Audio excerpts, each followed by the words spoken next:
I'm Mark Hummel, and this is Mark Hummel's Harmonica Party, and we're sitting here in Occidental, California with somebody I've known for many, many years, Nick Gravenites. Yes, and grab your 90s. Yes, did I say that right? Yes. Okay. And Nick was born in October 2nd, 1938, and you just celebrated your 84th birthday. Correct. Very good, Mark. Yes, my memory still works just a tiny bit. And we're going to just talk to Nick about his long career and a lot of the people that he has outlasted. And we're going to talk about songwriting and Chicago blues and Chicago to California, because I think that's a fascinating story. Since so many of you guys, you were literally, as I recall, you were the first of the crew that you were hanging with in Chicago to really make it out to California, weren't you? Yes, 1959. Wow. Now, was that with Butterfield or was that before? No. That was by yourself. That was with my friend, Ben Muscovich. He's now a retired philosophy professor down at San Diego State. But back then, he was a student of philosophy at the university, and he had a car. Mm-hmm. He had a 54 Ford with a thunder clutch. I don't know if you know what that means, but... No, I don't. Oh, well, it's just But you guys just deadheaded it out? Did you stop on the way?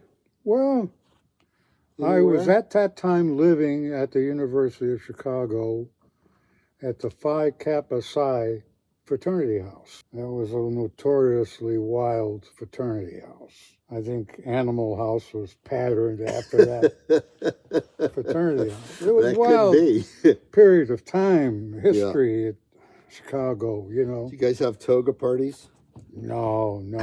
We had drunken brawls, you know. Drunken brawls. Yeah, because we had people at the university and they would steal out of the hospital these 5-gallon carboys of grain alcohol. Oh, okay. Wow. And we mixed that with various things. So what proof would that be? 180. Wow, that's serious. They use that to clean instruments with. Wow. They do. It dries and there's no residue. That can't taste good. You have to mix it with sherbet and ginger ale and God you'd have knows. to mix that with something. Everything. Yeah. Just dump it in, you know. Right. It's not down the old hatch, is it? No, it was wild. I remember the next day. Uh-huh. Went down there and looked into that. It was in a zinc garbage can. Mm-hmm. Well, it ate all the zinc off of it. Jesus. It was this shiny thing floating on top. Unbelievable. Oh, I know it was unbelievable. Yeah. It was crazy. But we were all nuts then, you know. And it was a weird time at the university. Yeah. Now, was your friend kind of a beatnik? My friend. Your friend that you drove out to California with? No, he was a student. He was just a philosophy student. Right. And he had beautiful feet. He was in love with his feet. He thought they were the best looking feet on earth. I wonder what they look like now, don't you? Oh, he was a good guy, a sweetheart. And we drove out to California and we spent, I don't know, a couple of weeks out there until we starved our way out of there. We tried to get work, no work. So did you go straight to San Francisco? Yeah. Yeah. Why stop? Mm-hmm. I remember the first time I drove over the Golden Gate Bridge. I was so freaked out. Yeah. Look at how big it is. Yeah. Oh, my God. And it's the towers, how tall they are. Yeah. And at that time, it was the peak of the post-beatnik era in North Beach. And I had read all about it. Jack Kerouac, On the Road. Right. I would look for the names of these places that he mentioned. Did you meet any of them out here? Them. I mean, like the beat people? Like some. Ferlinghetti or Ginsberg? Ferlinghetti was always around. He had the bookstore. I did meet Bob Kaufman. Okay. Who was a real crazy son of a bitch, North Beach guy. got burned out on speed. And I knew some artists and stuff, Michael Bowen. And, Right, yeah. but the university at that time, 56 when I went, it was school in transition. It just come off of a period called the Hutchins era. And there's a Hutchins School down in San Diego. He was quite a famous educator. And at that time was the youngest chancellor of university anywhere in the country.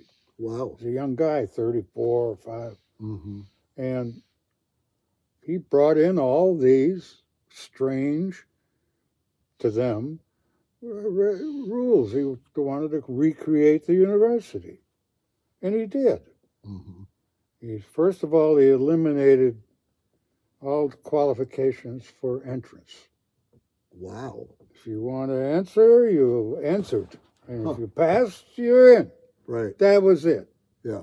No nonsense, you know. And they had a graduated admission system so that you took a comprehensive exam before you entered the university to see where you were at.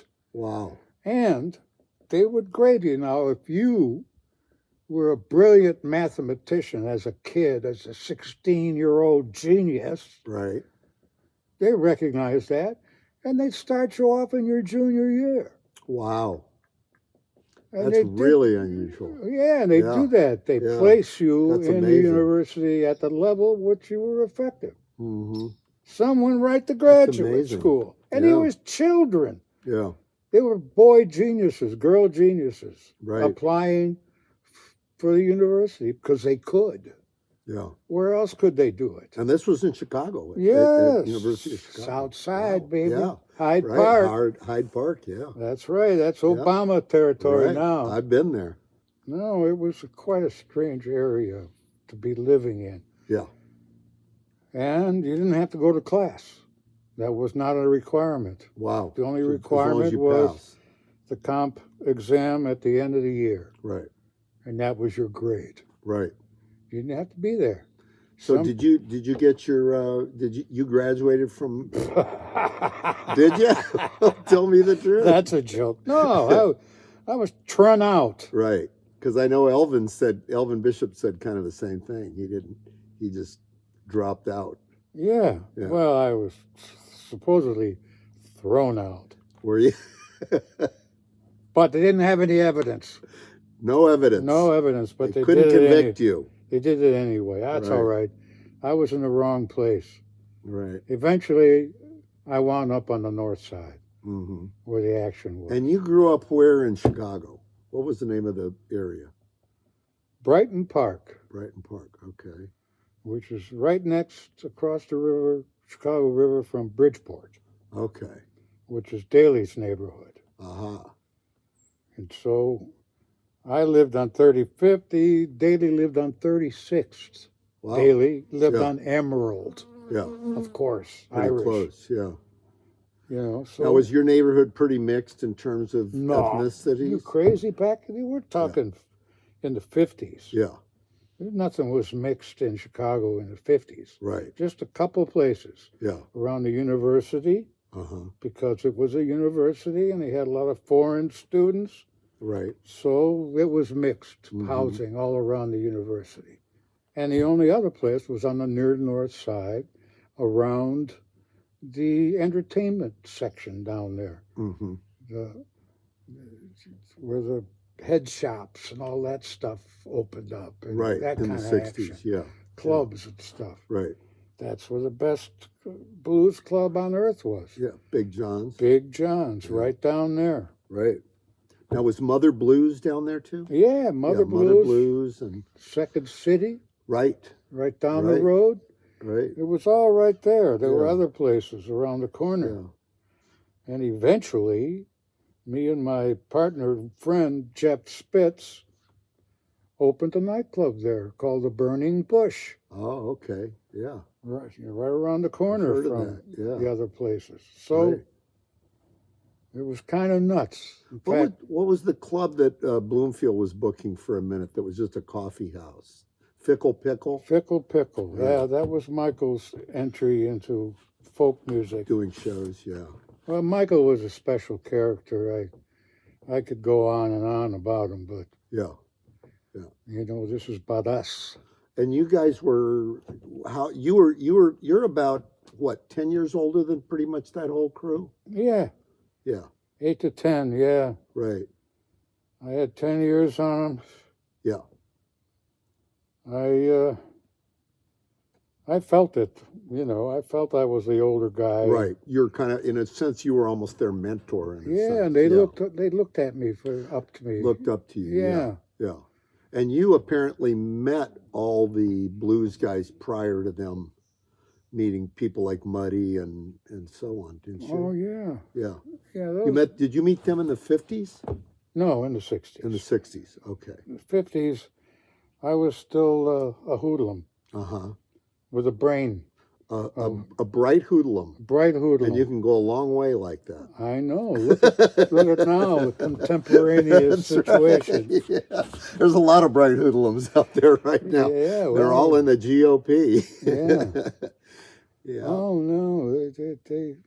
Everybody in Chicago, I thought, was a crook. Right. Because of the tradition. Yeah. Capone. Yep. This was Capone's Daily. town. Everybody was a crook. Everybody. Yeah. And the only way you could make any money was to be a crook. Yeah. Yeah. Is this or that, gambling? That's not a good example, is it? No. Capone. First of all, the black people in Chicago, they loved Capone. Yeah. They loved him. Now, why was that? He put them to work. Right. Either tap dancing, playing in the band, sweeping, serving, cooking. Right. He hired them all. He gave them jobs, He gave them all jobs. Al Capone, they loved him. Now, how about Daley? Did Daley give him work or not really? No. Daley was a stone-out racist, like me and my friends. We were all racist then. Were you? Oh, yeah. So what changed that? Getting to know them? Getting to know them. No, life changed. That's all. Yeah. That's the way I was raised. I was raised in a racist neighborhood. There were that was pretty much the general There were deal. no black people in the neighborhood. None. So how is it you ended up hanging out in black clubs then? University of Chicago. I went there. It was right there in the South Side, in the middle of the best blues clubs in Chicago. Right. It was right there. Hyde Park was a pretty crazy neighborhood. See, Butter and I used to hang out in Hyde Park. He lived there. Right. I knew he was from there. Yeah. Yeah, his family was from there. Right. He was raised there. He went to Hyde Park High, Now, how old was he when he started playing harmonica? Do you remember? Oh, I'm not sure. I remember how old he was when he started playing with me. How old was he then? 16, 17. He was a kid. I'm living there on 53rd Street in the same rooming house with Paul. He had the room next to me. It was crazy. It was the landlady, Vicky Kokoris. And then there was Karen Stern, who was an artist living in the front room. I lived in the room next to her. Then there was a bathroom, and then Butterfield's room. And then down the hall was Vicky, the landlady. That's where we lived. Yeah. I mean, I saw him every fucking day. And how did you meet him? I mean, what was that? How did I meet him? I met him at the University of Chicago Folklore Society Wingding Hootenanny. Huh, okay. There's a difference, Between Wingding and Hootenanny? Oh, yeah, sure. What is the difference? Hootenanny is when everybody gets together and sings the songs together. Oh, okay, interesting. And a wingding is when individuals. Okay, so I guess we're going to have to rename our Hootenanny to Wingding. Yeah, yeah, hey. Because we're calling it a Hootenanny, and I guess it's not officially. Hey, I'm trying to be historic here. No, I appreciate that. I've never heard Wingding before. So you got into the Folklore Society? Yeah, that's... And that was that in the 50s or early 60s? No, 1956. 56. That's when I went to the university. Right. And everything resulted from that. And that's when I first started bumping into black and brown people. there at the Yeah. university. I Okay. didn't know any others. Were they in the folk society at all? No, they No. just lived there. Just lived there, yeah. Yeah, there was their neighborhood. Right. I got to know black people that way, Mhm. just as friends. Yeah. Did you introduce Butterfield to that world, kind of, would you say? We used to travel around together, Uh-huh. Nick and Paul. I'd sing, play guitar, and Paul would play harmonica and do some singing. Mhm. And we'd go up to the universities and do hootenannies, wingdings there. Madison, Wisconsin. Mhm. Went up there and did a gig. So Good there was musicians. kind of a circuit of folklore society. Yeah. Yeah. And also we went up to Ann Arbor, up to University of Michigan up there, Right. in Ann Yeah, Arbor, that's and a we bit of a played up haul. there. Yeah. We almost got arrested there. Really? Yeah.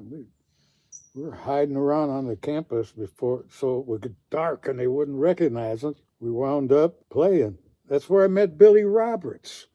Do you know who he is? Now, is he the Hey Joe guy? Yes, Yeah. he's the Hey Joe guy. Exactly, very well done. I met Billy there. Did you? Yeah, me and Butter were downstairs in the bathroom downstairs behind the stage. This was a huge stage. Yeah. And a huge downstairs. Yeah. So we're down there in that back room because we playing Mm-hmm. because we like the acoustics with the tile and Right, everything. right, So right.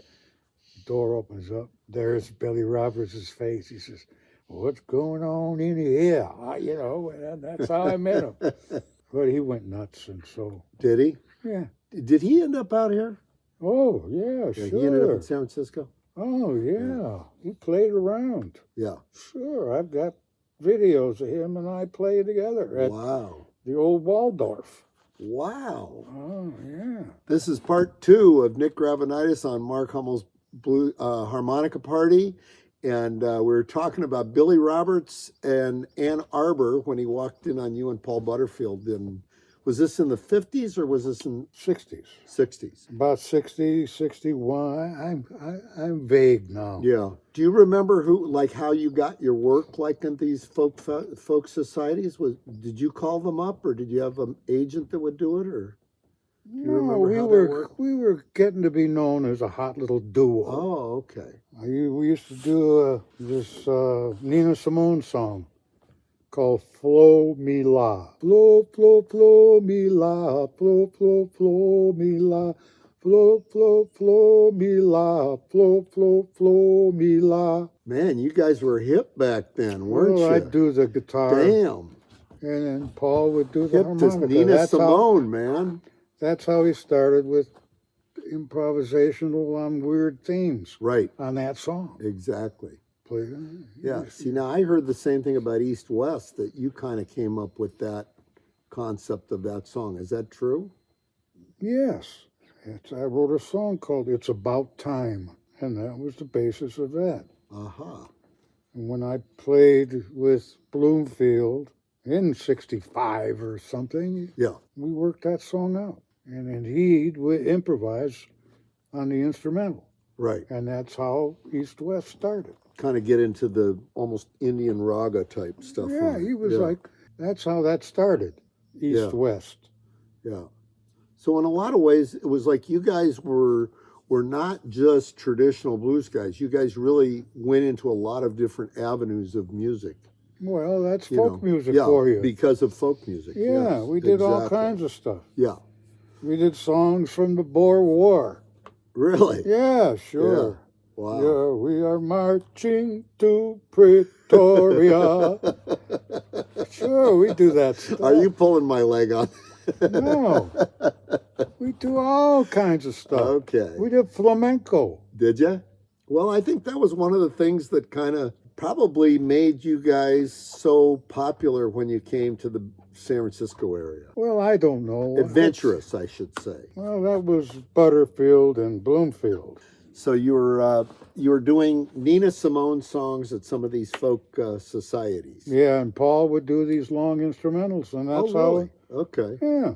Wow. You know, da, da, da, da, da, da, da, you know, he would Interesting. start doing So his yeah, thing. yeah, that's interesting. I love Nina. Yeah, she's Her awesome. earlier first album. Oh, she was awesome. She had that really wide range of songs that she would pick? Well, the Yeah. first time I heard her do Little Liza Jane. You ever heard her do that? I don't think I have. Well, I'll look it you up. better, I will look it up. because that to me was the first folk rock Right. ever. And I can't remember the guitarist's name. He was a real great, played what I consider modern folk guitar. He could do anything. Yeah. He was good. Yeah. He had a feel for it. I remember that. I say, man, that's the first folk rock I've ever heard. That Yeah. was him. That's interesting. Yeah. Now, how about somebody like Richie Havens? Did you guys know each other when he came through Chicago or I knew him from New York. from New York? Okay. And this was mid-'60s? It had to be early 60s. Early 60s. Okay. So did you go to the Village and all that? Yeah. Yeah. He was playing at a club called the Fat Black Pussycat. I don't think that would exist today, do you? It used to be called Fiend John's. Ah. And then it was a Fat Black. And then Richie was playing there. I'll go listen to him play. Yeah. And over the years, we'd bump into each other and Yeah. bullshit a little bit. We had a good time. Now, did you play some of those clubs when you were still doing acoustic folk music? No, I don't think I ever. Only once later with the Flag. Well, you played there with the Flag for sure. Yeah. Cafe Other Go-Go than or that, but whatever, no. 1963. Mm-hmm. I'm living in New Jersey. Lake Hiawatha, New Wow. Jersey. There was no lake there. Just the sign. Yeah, it was a good name for a town. Lake Yeah, Hiawatha, there's no lake yeah. there. In fact, the only thing the town is famous for is Bobby Darin.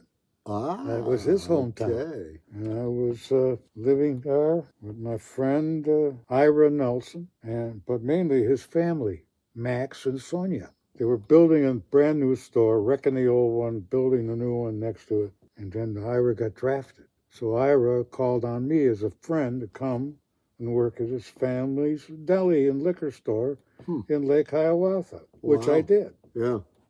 And he had you come from Chicago. Actually, I came from California. Oh, you came from California. Okay. Yeah, right after the time we were living in a commune in Monterey. What do you remember? What year the commune was? Is it like Must have been 63. 60. Really? Yeah. Wow. I didn't know there were communes back that far. Well, it was a strange. I had a friend. Mm-hmm. He's been dead for years. Named Ambrose Hollingsworth. He was originally a beat poet from Greenwich Village. Mm-hmm. Wound up on the West Coast, Mm-hmm. hanging out with the beatniks. Right. I knew him in Chicago. Mm-hmm. My friend Bugsy, Todd Cazot, he introduced me to him as a metaphysician. I want you to meet my friend Ambrose. He's a metaphysician. I said, what? What you say, metaphysician? Went over there, talked to him. He introduced me to the I Ching and okay. astrological Yeah. shit. And Carl Jung. Right. All right. Enough. Welcome to that world. Yeah. Yeah. Metaphysician's world. Right.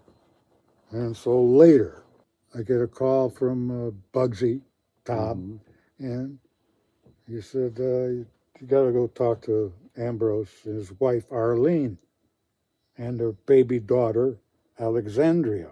And they begged me to take them to California with us. I was with my wife, who was pregnant. I did. Mm-hmm. And off we went to California. I drove them to fucking Wyoming. And I left them off. Uh-huh. They got their drive-away car, and off we went. I didn't see him for quite a while. Yes, quite a while. He showed up at my house one day, out of the blue. Mm-hmm. What's he want? There's this place down in Monterey. Bring a whole bunch of people there to start a commune. We all wound up going down there to Monterey, to this big house. We had 3 separate domiciles, and like 17 people all together amongst the 3 places. Yeah. We had a commune going. Wow. We have a meeting before dinner, if there was any. Mm-hmm. Try to get something going, get to work, food. Right. Food. We was fucking starving. How did you get food? Gifts. One guy brought by this fucking dead seal. Seal? Ugh. Ugh. You can't eat it. That sounds awful. Yeah. Can't eat the liver, it'll kill you. Will it? Yeah, vitamin Really? A. I've yeah, never heard overdose. that. Yeah. Wow. A guy named Patrick Cassidy. He was a beatnik guy from San Francisco. He had a history. Spent some time in prison. He was known as the gentleman bandit. Wow. He stuck up a bunch of places. They finally got him, put him in jail. He Right. got out, wound up hanging out with the serious beatniks in North Beach, Right. and then wound up going down to Monterey and Big Sur. Mm-hmm. And that's where he established himself. He found a spot, he built a house out of what was there. Mm-hmm. And it was a brilliant house. Mm-hmm. A big house, it had the fire pit, the ceiling, I told you, it had a terrace. Right. He had a piano up there. He had trombone, a trumpet. One of his jokes was at 4 a.m, when the monks woke up, you hear the bells.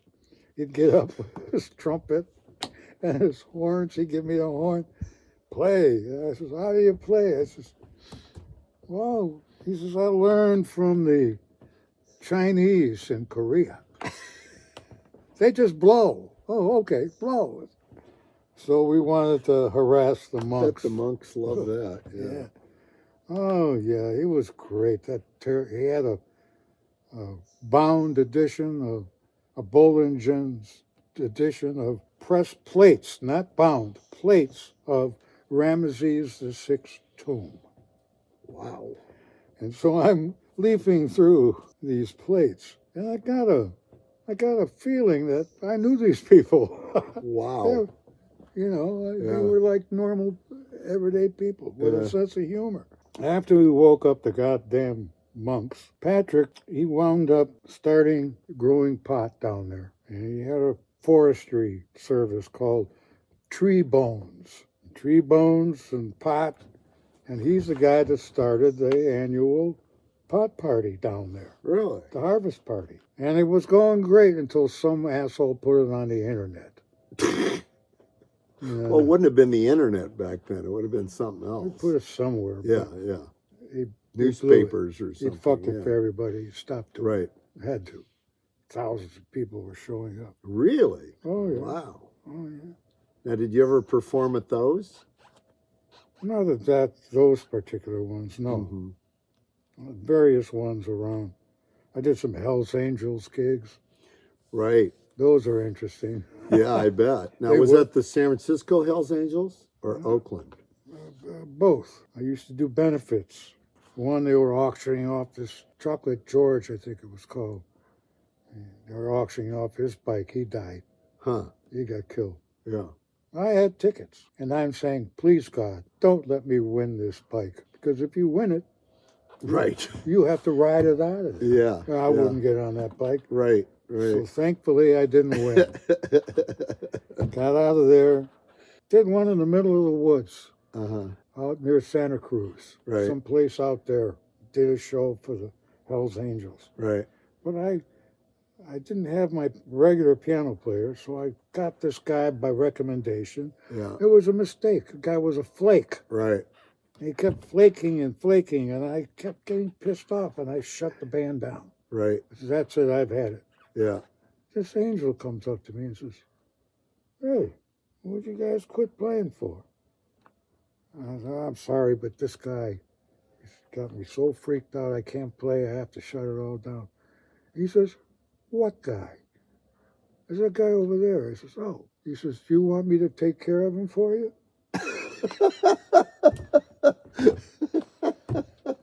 That's when I learned about playing for the Angels. Whoa. That question. Yeah, yeah. I said, oh, no. He's I'll not figure it out. that bad. He might get better. The guy was going to kill him. Unbelievable. So yeah. One question I got, at that point, were you already living out here when you're doing those Angels parties? Yeah. You're living out here? So when did you actually make the Bay Area your home? Well, I told you, I came out in 59 for a while. Right. I went back in 60, 61. Okay. I stayed around for a while. Mm-hmm. Played at the Coffee Gallery, did folk music. Right. I went back to Chicago. Right. Because I always have to when I'm And destroyed. that's when you open this, right? That's 65. Yeah. You had that going, which is amazing. And the story you were just telling me about James Cotton playing at his first gigs at the Burning Bush. You know, he formed his band Formed there. his band there. It was their rehearsal place. I had Right. a couple of weeks empty. Right. So I said, well, rehearsed. They did. Yeah. And that was 66? Is that right? 65. 65. Okay. So he was out of Muddy. He left Muddy right around that same time. Well, the way Cotton told me, Cotton asked Muddy for a raise. Oh. Okay. And of course, Muddy said no. Right. But the way he said it, he says, I don't pay no extra money to some no harmonica player. Wow. Yeah. And that hurt James. That must have hurt him, yeah, it because he'd did. been with him for like 10 or 12 years. 11 years. Yeah. 10 or 12 is 11. 11. You're still sharp, buddy. Oh, well, I watched the Antiques Roadshow. So how did, and your buddy Gordon Kinnerly basically He called, found the guys yeah, he called, to make that he band? called Gordon in San Francisco and told him what Muddy said. And Gordon said, hell, form your own band. He says, I'll come out there. We'll find the people. You give me their names, I'll go get them. And he did. Yeah. Cotton went to Chicago from California. Mm-hmm. You mean Gordon? Yeah. Gordon. Right. Did he pretty much pick out exactly who he wanted, like Luther Tucker on guitar and Yeah, he knew these guys. and Bobby Anderson and Yeah, Sam Lay? They were pretty well settled. Right, right. And from what I understood, I think Cotton told me that Clay was actually his choice first, but Clay was still hooked up with Muddy, so he got Sam to kind of fill in. Oh, that's Sam great. Fortuitous. But that's how it all started. Right. Other things happened. The Steve Miller Band Mm-hmm. started there in that club. Did they really? Yeah. In the Burning Bush? Wow. Yeah. Too much. They had a crazy band. Now, who was in that? Was that Boz in there as well? No, Boz was Later? still traveling up to Wisconsin. Okay. Up to So Madison. Yeah. Yeah, Right. he Right. passed through. Right. I Big knew about jingle that. balls of fucking hashish. And he went up to Madison, and Steve stayed in, there was some kind of a hassle. We went up to Wisconsin once to play a folk thing, Mm-hmm. and he played there. It was called Steve Miller and His New Music. Well, his new music was Steve and a bunch of tape recorders. I'm serious. Wow. That was it. That's the first time I ever saw anything like that. That's crazy. So he had no band other No, than yeah, himself. it's just different things he was Wow. doing. Holy shit. Yeah. That was weird. That Me is and Butter were bizarre. there. Oh, it was crazy. So now here's another one is Barry Goldberg. Did you guys meet? You guys obviously met in Chicago. I And- met him briefly in Chicago. Okay. I hardly So knew him in Chicago. You knew him more when he moved out here? Yeah, Yeah. he was Bloomfield's friend. Okay. Another Lonsman, Okay. play the blues. Right. And he was a blues player. Yeah. It's all he ever wanted to do. Yeah. Period. And did Harvey Mandel move out here about the same time as those guys? Maybe sooner. I moved out in 1966. 66. Okay. This was after the Burning Bush. Yeah. After Newport Blues, Jazz. Yes, after everything. Folk Festival. Yeah. Now you went with those guys to that because you were there at the whole Bob Dylan debacle and all that, right? Yeah, I was. Even before that, where Joan Baez broke my heart. What'd she do? Oh, you're saying she broke your heart when you heard her sing? Yeah. Yeah. Oh, Yeah. God. Yeah. What a powerful Yeah. voice. She was amazing. Emotional Just amazing. emoter. Oh, I my agree. God. Yeah, I agree. Yeah, especially at that era in particular, man. So when did you first meet Bob Dylan? Did you meet him in New York or in Chicago? You could have met him in Chicago, because I know.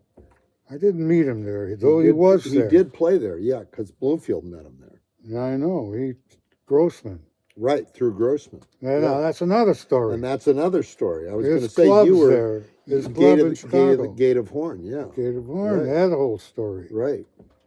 Now, did you know Albert when he had Gate of Horn, or did you not meet him until later? Didn't get to be friends with him or anything. Right. But I was in his club a lot, and I talked to him a few times, Yeah. He was there. He was accessible. When Lenny Bruce got busted there at his club. Now, didn't Lenny Bruce get busted a few times? He got yeah. Both out of that club. Oh, really? Both out of that yes. club. Okay. Okay, so I'm back with Nick Gravenites. The camera got a little too hot, and so it cut us off. But we were talking about Gate of Horn and meeting Albert Grossman, I mean, and I want to just go through some of the stuff that we didn't get on here. So basically, you guys first went to when you were hanging around with Butterfield, Bloomfield, and Elvin. You guys drove from Chicago to New York. Was that where you went first? To Newport. Oh, but you went straight to Newport. When did they do New York on that trip or not? Do you remember? Later, okay. And we were talking about Grossman and Alan Lomax rolling around in the dirt during the Newport Folk Festival because of the crappy introduction that Lomax gave to the band. Right. And then also Pete Seeger, I guess, cutting the cables on Bob Dylan when Butterfield's band backed up Dylan. Now that I can't authenticate, because from Bloomfield, I heard the axe was not on cables. Okay. The axe was on a log. Oh. Huh. That Seeger was demonstrating what real folk music was about. That's even better. Yeah. Yeah, that's the truth. That's even better. Oh, man. But you said that there really weren't a lot of booze. It was only a few booze, but people seemed to like it. It was mixed. There wasn't any real... It wasn't like people were throwing boo feel. No. Yeah. There was no boo feel. Right. But why do you... Yeah. Do you think Mike did that kind of regularly? Well, you see, that show, because I was part of Grossman's entourage at that time. Right. I drove Dylan to that gig from the hotel. Oh, did you really? Oh, yeah. Wow. He didn't say a word. Really? Not a word. Really? So you think that was nervousness? How would you perceive it? No, Bob Dylan. No idea. Yeah. I heard later from Bloomfield that he had talked to Dylan before the show. Right. And about the greeting he might get. And Dylan said, I'm going to shove it down their throats. And that's what he did. And that's what he did, and that's what he continued to do pretty much. Because from what I gather from the band, when they went to Europe with him, it was the same thing. He was just relentless. No, he didn't fuck around. One thing about Bob, music, whatever, is his character. Yeah. Now I heard a story about Grossman and Dylan in the early days. Yeah. When he first signed with Grossman. So he signed with Grossman, he went to Grossman's office and had a meeting. And at this meeting, Albert told Bob, he said, Bob, you know, that contract you signed with Columbia, you weren't 21, you were underage. Right. And that contract is void. Right. And you want, I can go and Columbia and renegotiate. Wow. In other words, go stick them up. Yeah. And Dylan said, no. And he says, I know John Hammond. Right. He says, an honorable man. He says, I signed a deal with him, I'm going to stick with it. Well, good for him. That's amazing. And that's all you really have to know about Bob Dylan. Right. You know. music, garbage cans, who the fuck knows? Mm-hmm. But you know, he's got a certain way of seeing things. Right. He's got character. Right. That's all you really got to know. And eventually, from what I gather, he pretty much was fed up with Grossman at the end. Yeah, Albert. You know, Albert was a thief. And he had Dylan by the short hairs. Right. Publishing. Right. That's where Albert got you. Right. Publishing. Right. Screw the other shit. Record sales. Ha, ha, ha. Yeah. Publishing, that is money. Yeah. And Albert made sure he got that. Wow. You know. So his estate's probably worth a boatload of money, I would think. Oh, yeah. Yeah. Didn't Dylan just sell what he owned of it? Dylan felt burned. Sure. And drifted away from Albert completely. Went to L.A., became Christian or something. Right. Got in a motorcycle wreck. Another one of, now, and the flag ended up with Grossman. Yeah. Oh, the flag. Mm-hmm. What a joke. You're saying because it was kind of, did you feel like it was kind of a prefab thing? In a sense? No, it was just anything having to do with Albert. It was a fraud. Right. We get together with Albert for the first time. Right. They had called me earlier. They knew I was a local. Mm-hmm. So they said, Nick, you're from there. Find us a big house. And I'll start shipping. This is Bloomfield. I'll start shipping musicians out to you. Mm-hmm. Put them up in the house. Get ready for rehearsals. This was in Marin? Yeah. Yeah. Tam Valley. I found this house through my real estate friend. It was a big house, 3-story, bunch of bedrooms. So I rented it.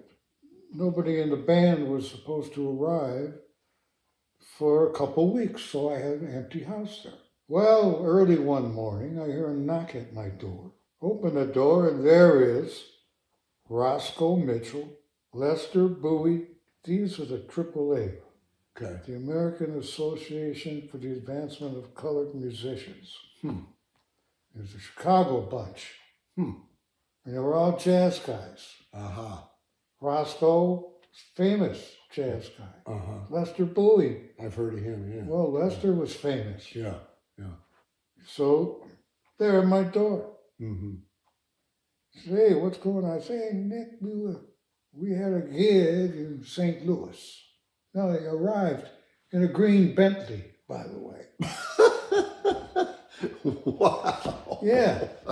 They arrived in this green Bentley. Oh my God. And pile out. Say, hey man, what's going on? We're here to visit. How you doing? And I said, boys, you fell into it. I got an empty house. Wow. And they had all their instruments in the Bentley and this and that. Mm-hmm. So I drove them over to the place. They unloaded their equipment mostly. And then they repacked their instruments and we all drove out to Muir Beach, where they took their instruments out to the shoreline, they set them up, and they played a concert for the Pacific. Wow. That's pretty awesome, actually. I know. Yeah. These were, and they stayed there for a couple of weeks. It was empty. They ate their beans. Yeah. They played their music. They traveled around. They had a fucking ball. Right, right. They did. Yeah. Yeah, that was one of my better experiences. But they were supposed to be part of the flag? That was the original? No. Oh, this had nothing to do with it? No, Okay. these were guys, far-out jazz guys. Right, okay. Lester and those guys, Yeah.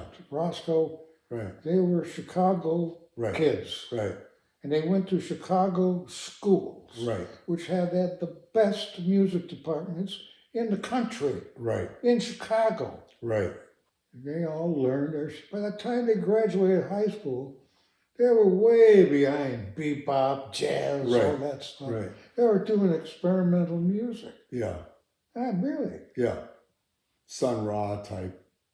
almost. Yeah, their own thing. Yeah, Ornette Coleman or whatever. Yeah. Right. He told me they did the concert in St. Louis before they came out. Now, how'd they end up with your number anyway? I knew him from Chicago. So the house that you had, that ended up being where the flag lived, didn't it? Yeah, That was the deal? yeah. Yeah. Was that Grossman putting all that together? Oh, he Or was it has the Bloomfield? money and stuff, the Yeah. power, but Michael was He was the one shipping them out. getting them out. Okay. And Michael was still in Chicago, or was he out here? Chicago. In Chicago. Okay. And so is that how Bloomfield ended up living here? Yeah. Yeah, as a result of that. Close to And they had already played out here for Graham. Yeah. Yeah, they'd already. Butterfield had. Butterfield had, yeah. Yeah. I remember talking with Graham and Michael about that. Yeah, Bill Graham loved Bloomfield. I know he did. He loved him. I know he did.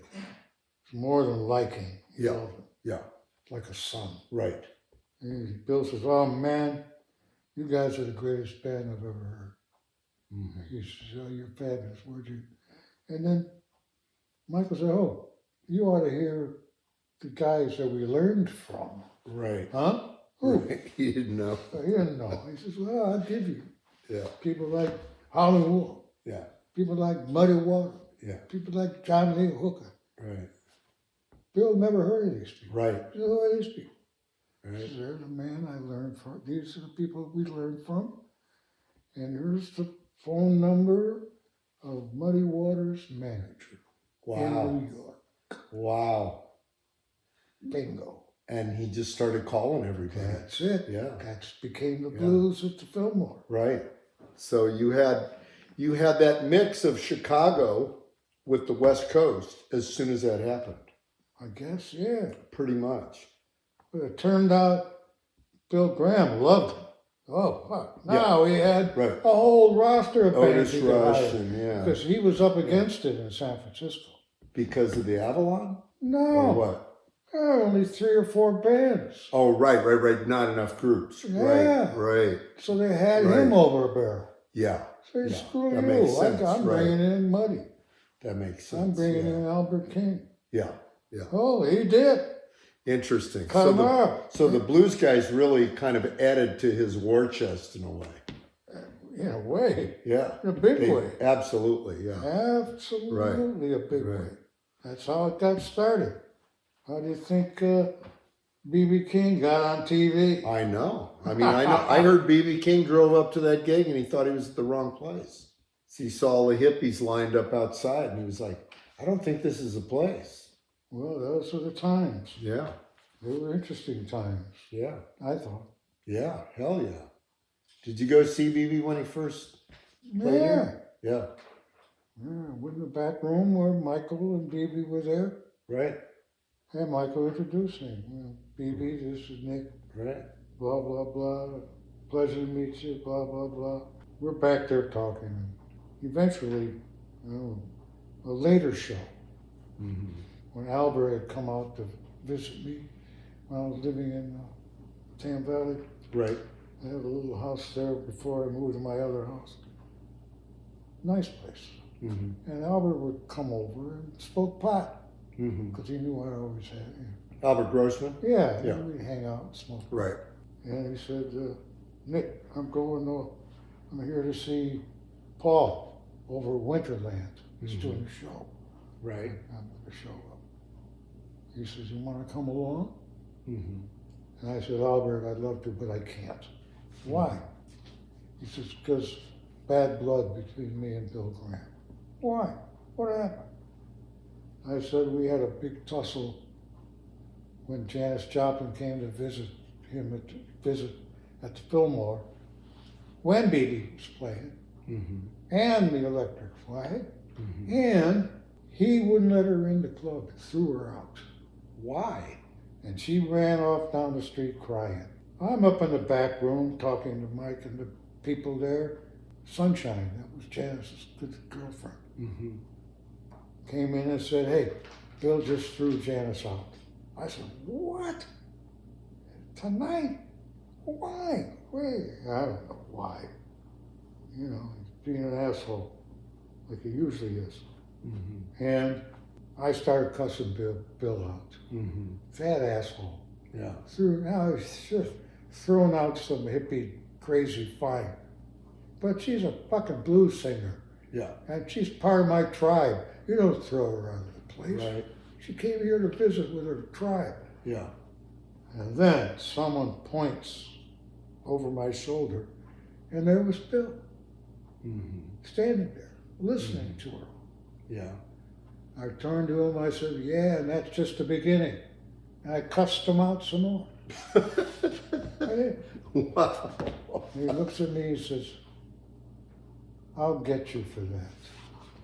Whoa. And I never worked for him again. Whoa. Never. That's heavy. This is 30 years. That's heavy. No, that's more Never than 30. worked for him again. Yeah. Yeah, real cutie pie.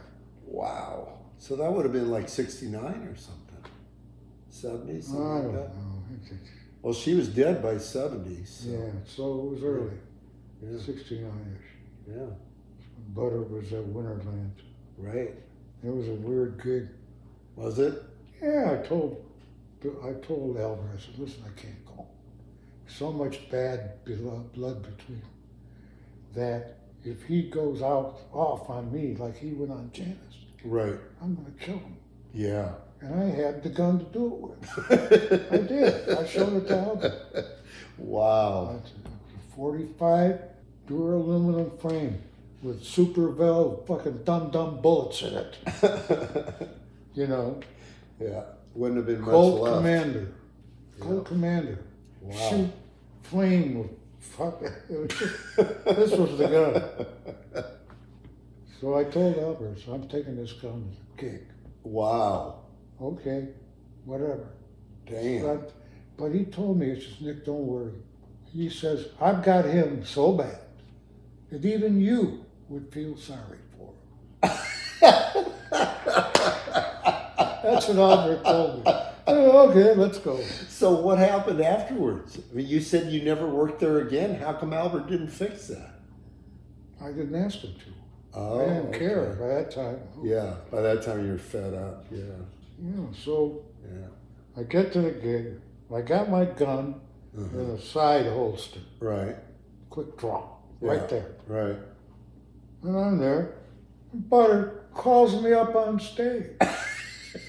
Dude, a song. Oh, my God. Oh, my gun's going to fall out. Holy shit. So Bill had a toady named Barry. And he was standing there by the stage. Yeah. So before I got on stage, I took the gun out, I held it. I said, Barry, hold on to this until I'm off stage. And he took it.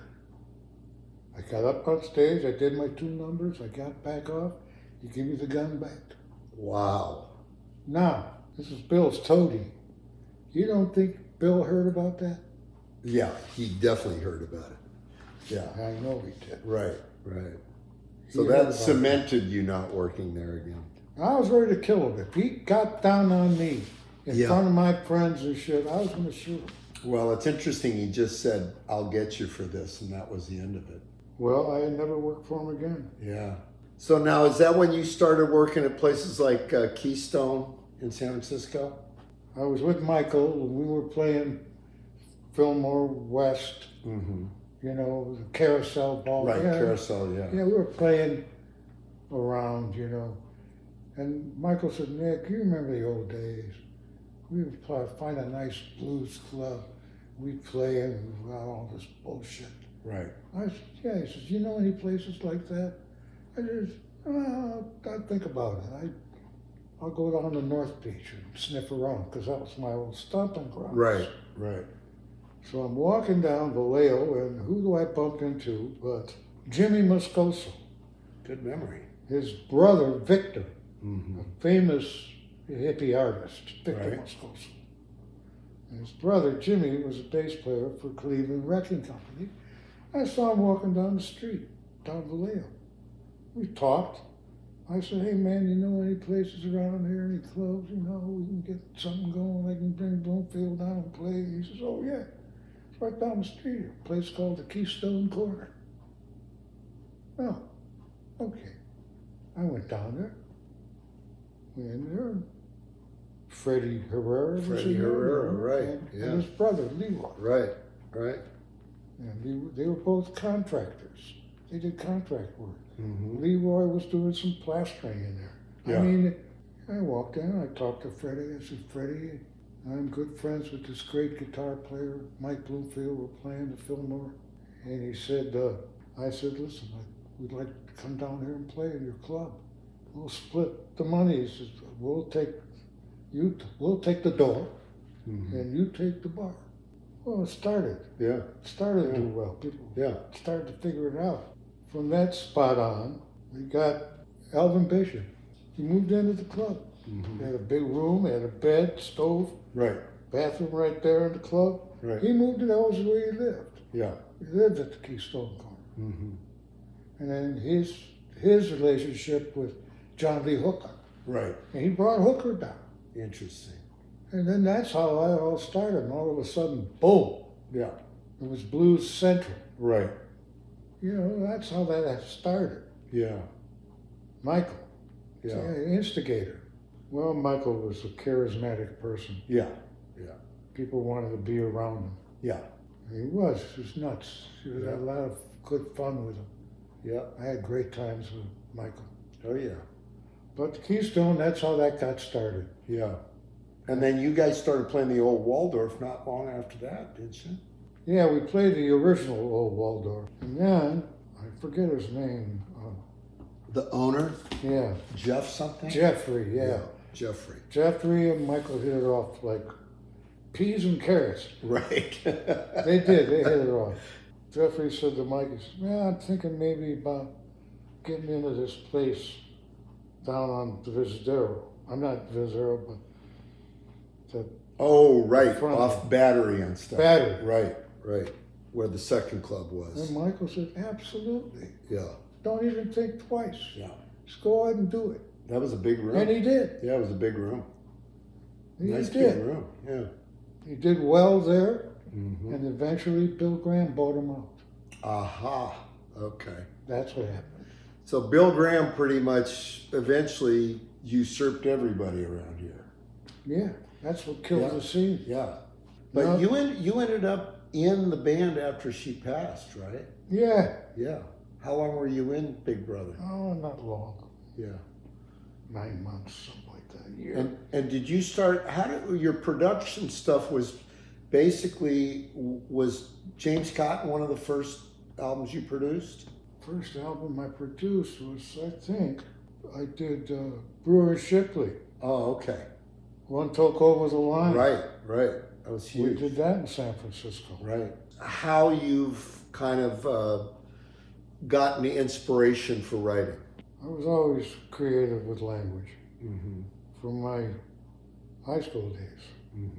And I'd write I'd write prose, poetry. Poetry. Yeah, I was good at it. I had a good teacher. He encouraged me. Teachers encouraged me through my life. Believe me. Yeah. Like when I got expelled from military school, I had to get a degree of some kind, high school. Yeah. There was a school in downtown Chicago called YMCA. Michael Bloomfield went to that school. Really? And his friend Minsky went to that school. Wow. It was like that's where you send the kids because they got thrown out of school. Huh. And so it was there I met Mrs. Petrilli, who saved my ass.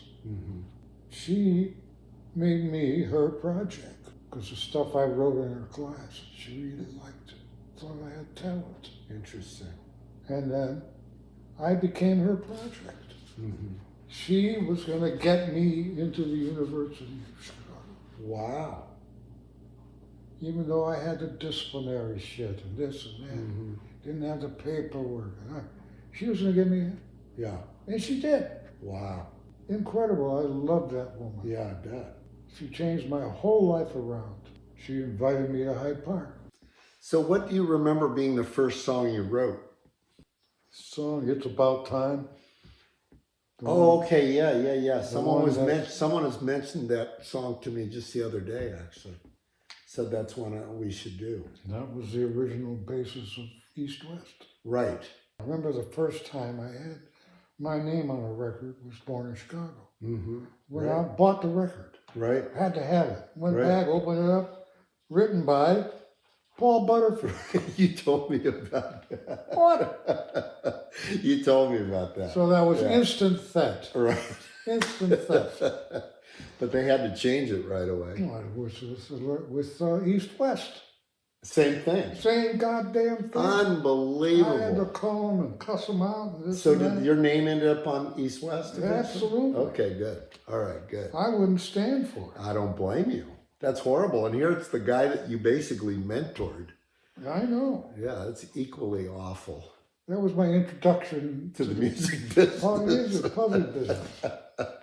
Like when I Right, first signed a publishing contract, right. it was with Jack Holzman, Oh, right. From Elektra, yeah. Electra. Yeah. I was signed to them Mm-hmm. for like 4 years or something. And I remember at the flag at the end there, I had 3-4 months to go. Mm-hmm. And I'd be out of that contract.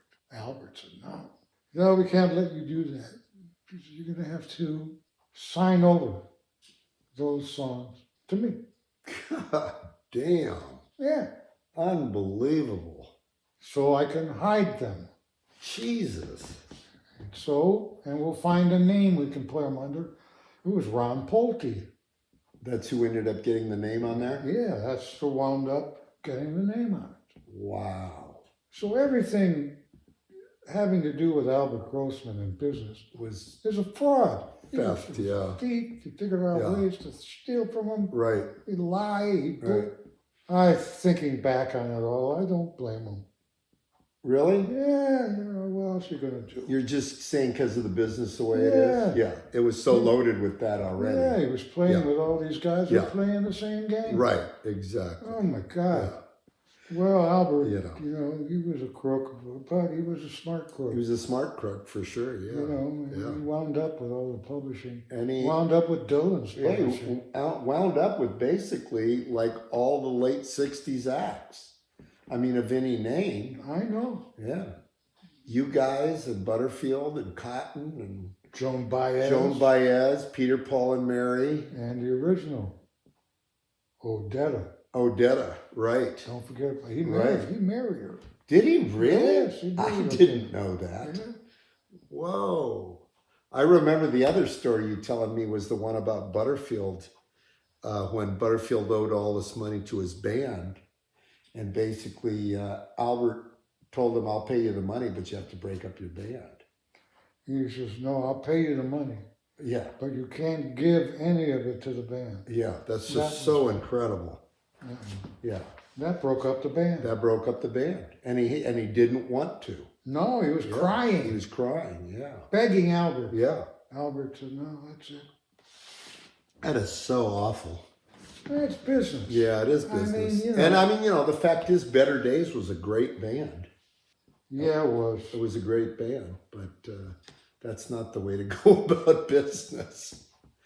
And I'm sure the story of the band has a lot of stuff like that in it too. Oh, Yeah. well, those guys, they're all junked out. Right. Yeah. One of the reasons Dylan left, they were all junkies. Is that right? Yeah, Oh, I didn't realize that. Okay. sure. So give me an example, like something like Buried Alive in the Blues. How did you write that? Stole it. Why do you say that? I stole the title. Oh, okay. All right. I was in the Keystone talking with Elvin at the bar. Right. And we're talking about the blues. Oh, this is the blues and that in the blues. And Elvin said, Buried Alive in the Blues. And I said, Really? Yeah. Wow. And I kept that. Wow. Stole it. Yeah. Then I wrote the song. Yeah. That song made me a fortune. Yeah. Even though It's been recorded a few times, huh? I didn't sing, there were no vocals on it when it was recorded. Really? Listen to the original Janis album. That didn't have vocals on it. The last song is Buried Alive in the Blues And as there's an no- instrumental. Wow, I did not realize that. Yes, and that instrumental made me a fortune. Yeah. A lot. Now, is that the only song that you wrote on that record? I don't remember. Yeah. No, there's a few probably. Yeah, I was going to say. Now, how about Mama Lion? Yeah, I love that song. Yeah, yeah. Mama Lion. Go get yourself, Mama Lion. It's too mean, it's too mean. Let me ask you something about your writing. What your practice was with writing? Did you write like? Were you one of these people that wrote like once a week or? No, I was an improvisational writer. I like to improvise. Yeah. Do songs that don't know how they're going to finish. Right. But just do them. Just do them. Kind of the Van Morrison. Well, not totally. I'd revise some he songs. He kind of apparently does that. I'd go through periods of writing and editing and then I wouldn't. So there's no set way. Yeah. You could be walking along the trail and burst in a song. Right. Oh, why? True. Yeah. Where does it come from? Yeah. Yeah. Yeah. Though I did have an out-of-body experience. Now, what was that? Chicago. This was a basement apartment, Chicago, a big apartment building. And it was a giant place, walls 5 feet thick. I put on my record player, listening to Lightning Hopkins. So I'm listening and lying there in bed. And all of a sudden, I was looking at myself. My consciousness was up in the corner of the room. I was looking down on myself. Holy cannoli. And this is before you were dropping acid. No, this was totally on the natch. Right. And it freaked me out. Yeah, I bet. I was there staring at myself. Yeah. And I saw myself, which most people can't do. Right. I had a vision of myself. I didn't like what I saw. I said, Jesus, it's just the way I'm going to wind up. Dead on this bed. And I had what they call cosmic consciousness. I had that. Yeah. And I knew where I sat in the universe. And eventually I woke up. Yeah. Started waking up, lying in bed, I was breathing difficultly, and then eventually I came out of it and got up. So do you think you almost died? It's possible. Who knows? I could have had a heart attack. Yeah. I don't know. Yeah. But I could have died, yes. I felt I could have. But that changed my whole life. Right. Quit my job at the restaurant, assembled my goods, and I decided that was it. I'm going out to California to be a folk singer, period. In AA, even if I have to die. Yeah. In AA, you would call that a spiritual experience. No, seriously. Oh, yeah, I know. Yeah. That was it. Yeah. I had cosmic consciousness. I knew where I stood in the universe. Right. So, packed it all up. Went out. I got a couple of clothes hampers, cheap ones. I filled one up with half gallons of gin. The other one with half gallons of vodka. And I had me half of a mason jar of cut reefer and some bennies. And I drove out to the West Coast. 61 is when I did this. Right. At North Beach. Right. Which is the center of beatnik. I remember the coffee gallery very well, man. Yeah, that was my spot. That was a great spot, yeah. I used to go there and play. Yeah, it's still there, but it's called something else now. With that guitar over there. Really? That same guitar? The same one. What is that? It's an old Gibson. Gibson? Yeah. Wow. You saw the movie Don't Look Back? Yeah. That guitar Dylan was playing? Yeah? That's it. Really? Yeah. Wow. I mean, it's destroyed. Yeah. It's just an artifact now. Right. That's amazing. That's it. I used to carry it around. Never had a case for it. Really? I'd carry it around, rain and shine, over my shoulder. Damn. Yeah. It was a badass motherfucker, man. I bet. Folk music days, I loved them. Yeah. Yeah. You didn't have to. I remember I wrote Born in Chicago. In the folk music days? Yeah, sure. Yeah. I remember now. So did you give that to Paul, or how? No one did gives. he just liked it? If he likes it, he steals it. Right, right. Which he tried to do. I guess Dylan did that kind of stuff too. Everybody did. Stealing songs. Yeah. Grossman was a master. Yeah. Stealing whole publishing catalogs. Right. But no, I don't blame Albert anymore. Yeah. I used to, but not anymore. Yeah. Yeah. Oh, Albert was a strange guy. Yeah. He died in the airplane. Did he really? Yeah, he was Heart attack? brain hemorrhage. Really? He was sitting in his chair on his way to Cannes. And when the flight was over, they tried to wake him up, but he was dead. Wow. Died in his sleep. Do you know how old he was? 58. Really? Yeah. Pretty damn young, man. Yeah. Well, he was definitely the center of it all for a while there, huh? Yeah, he was. He had a strange aura about him. Did he? Yeah, he had the power. Yeah. Yeah. He is Dylan's guy. He is this guy, that guy. He really kind of was, the power just, broker and all that. Just to be around him. Yeah. Yeah. You know, hang out with Albert. Jesus. What's your take on that kind of stuff, power, and how it affects people? Now that I'm 84? Yeah. How do you look at it? Well, bullshit or what? No. I look at it in terms of betrayal. Betrayal? You mean betraying themselves? Everyone. Or everybody? Everybody betrays. Yeah. I've betrayed. Yeah. Betrayed. I think if you're human, you do. And Albert betrayed, Butters betrayed. Right.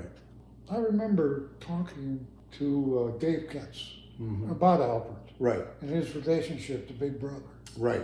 And how I thought that Albert was a crook. And he said, no, he treated us straight. Did he? Yes. So they knew what was coming, in other words.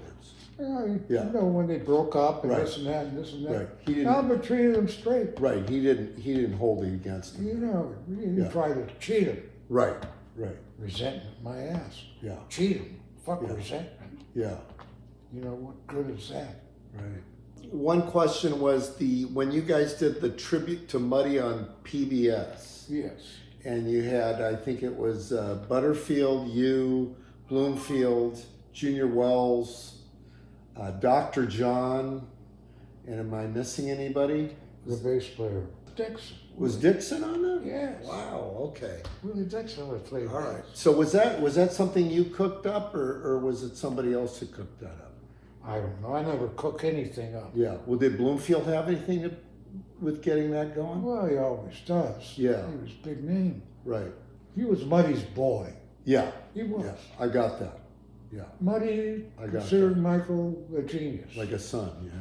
Like a son, but not only that, Michael could play everything Muddy ever did. Right. The way Muddy did it. Right. And that's very special. Oh, Yeah, that's very special. the way Muddy did it. And so on that show, Yeah. most of the guitar playing was done by Bloomfield. Right. All the Muddy breaks, that was Right. Michael. Right. Playing the slide? Yeah, Yeah. that was Michael. Yeah. Wow. I don't think Muddy did one song or something. Might have done some bass lines or something, yeah. Who was the other guitar player? That played on that? Yeah, he was. Oh, yeah, was it Johnny Winter or something? No. Who was Yeah, it? he was there. Winter Was he there? Okay. There was another black guy. Oh, Had God, a I'm brother.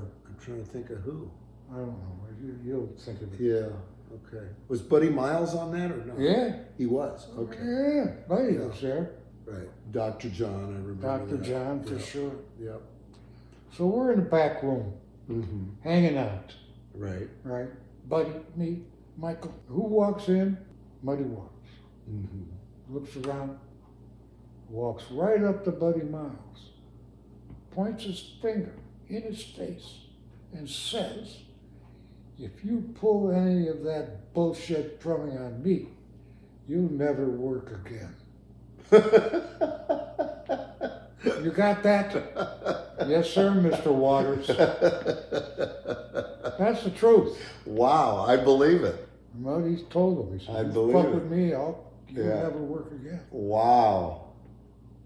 And that's exactly what happened. Buddy kept his mouth shut. Yeah. Played his drums. Yeah. You know. Well, I thought it was interesting how, like, with the flag, you know, and you might have been out of there by that time, but that Bloomfield would get really tweaked by Buddy at the end, in terms of just the showboat thing, you know. Well, he hated it. Yeah. Michael hated the I showboat. can relate, man. I can relate. Well, no, Buddy was nuts. Yeah. You know, I went with Bloomfield down to Muscle Shoals. Right. Oh, did you really? Yeah, you know about that. No. Oh, nobody does. Turn it on. It's still going. Nobody knows that. I did not. We arranged through Grossman a contract to record Otis Rush. Oh, right. That's right. The Otis Rush record is there. Otis Yes. Rush in With Muscle Jerry Shoals. Jamont on it. Yeah. Yes. Right. You're right. So Dwayne Allman. Yes, Dwayne, he showed up. And Dwayne Allman would have been really young, right? Yeah, he was young. He was hanging down Muscle Shoals. Jerry Wexler, Right. which was he is Right. lost Atlantic. Yeah. He took care of him. He got him gigs. Interesting. Yeah. And you guys also did the, or at least I know you did the Right Place, Wrong Time record by Otis, which is one of my absolute favorites. Me too. Yeah, that is such a great record. It's one of the best I ever produced. Yeah, and it's Absolutely. really a time capsule of Otis in that era. It really is. Yeah, well, after a while I got tired of producing because the producer became the guy who showed up with the cocaine. Fuck that. Yeah. Was Otis into that? I didn't know he was. No. Yeah, I didn't think so, yeah. Yeah, we were down in Muscle Shoals and they were doing Gambler's Blues. Mm-hmm. Right. So put their instruments down, got on the floor, and started rolling the dice. Really? Yeah. Wow. They were That's gambling on the floor. They were living the song, weren't they? Yeah. Yeah. Were there any of the guys in the Muscle Shoals band at that? Because I know Jamont wasn't from there, and obviously they were all you guys. there, yeah. Okay, so it was all the regular guys from Yeah, Muscle Shoals. everyone. All right. Roger Hawkins. Yeah, and Jimmy Johnson and all those guys. Yeah, Jimmy was there. Yeah, they remember we're sitting there behind the studio and they were telling me stories about Rick Hall. Right. The guy who owned the place. The owner, yeah. Yeah, Rick Hall, he was funky. He says he used to take his sock off and roll it up and sniff it. Yeah, funk, he said, funk. Sounds like me. Now I don't feel so bad. So at the end, we finished and we did this and that. Right. Dwayne Allman sat in, blah, blah, blah. So it's all over. Mm-hmm. And he's talking to the boys in the band. Mm-hmm. The boys in the band told him that they were getting paid half. They did 2 sessions and got paid for 1. Oh my God. This is Rick Hall that did that? Yeah. Wow. That was the procedure down there. Yeah. You could imagine what Michael did. Yeah. He freaked out. Did he? Yeah. Yeah. He said, what? Yeah. They're paying you half? You guys are the whole reason for this place being alive. No shit. He says, you come with me to San Francisco, I'll introduce you to Bill Graham. You'll have an instant recording contract. Wow. You'll be famous in 6 months. That's amazing. And they're like, what? Really? Yes, really. Yeah. Half. That's incredible. Michael made sure those guys got paid full. Wow. And so a couple of weeks later, they all quit. Right. They went across the street, opened up Muscle Shoals. Right. The other studio, right? The other studio. Right. I remember that. Yeah. And that's when that was Michael. Yeah. That's a great story. Yeah, he was a great guy. Yeah. No, I can tell that. I can tell that. Nuts, but a great guy. Yeah. You're learning everything. I am. I'm learning it all from the source, too. And I haven't even started. I know you haven't even started, but I know you're tired, Nick, so I'm going to let you go. It was an absolute pleasure. Mark, thank you. You are a great storyteller, by the way. Thank you. Well, my first friend went down.